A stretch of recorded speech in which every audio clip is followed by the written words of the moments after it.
सिंध जे ॿियनि शहरनि जियां डीपलो में भी दीवाली जो ॾियारो वॾे जोश ऐं जज़्बे सां मल्हायो वियो।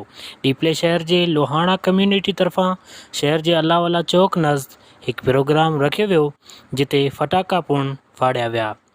नंढनि ॿारनि ऐं नौजवाननि पारां रक़्स पिणु कयो वियो।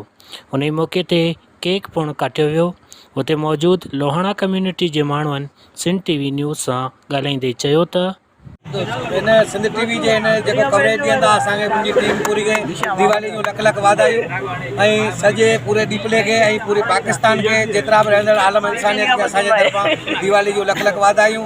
अॼु जो ई ॾींहुं असांजो ख़ुशियुनि जो त्योहार श्री रामचंद्र भॻवानु जॾहिं 14 वरा कटे बनवास कटे जॾहिं वापसि अयोध्या में आयो त उन ई ॾींहं ते असांजे माण्हुनि जो स्वागत तमामु सुठे नमूने दीप ॿारे मशल ॿारे उनखे सुठे नमूने सेलिब्रेट कयो हो। अॼु उनखे ॾींहं खे रखी अॼु खां 12,500 साल अॻु में इहो ॾींहुं हुयो जेको अॼु असां हिते डीपले में ॼण त असांजे लाइ श्री रामचंद्र हिते डीपले में प्रवेश थी चुका आहिनि। अॼु असां सिंध टीवी वारनि जा शुक्रगुज़ार आहियूं जेको ॾियारी जे मौक़े ते असां सां गॾु आहिनि।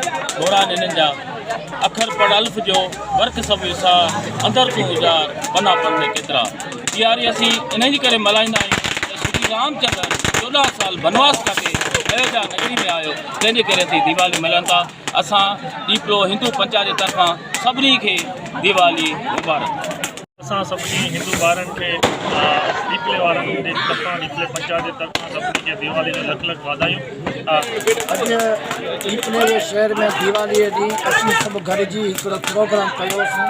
तमामु सुठो इंजॉय कयोसीं ऐं ॾाढियूं ख़ुशियूं गॾिजी मिलायूंसीं। ॾाढो बेसिकली जेका असीं ॾियारी मल्हाईंदा आहियूं हिकिड़ो ॾींहुं त प्यार जो पैगाम आहे तिन में सभिनि जा ख़बर थी पवे त केतिरो कंहिंसां रिलेटेड आहे। कैमरामैन टीम सां गॾु फरमान बजीर, सिंध टीवी न्यूज़, डीपलो।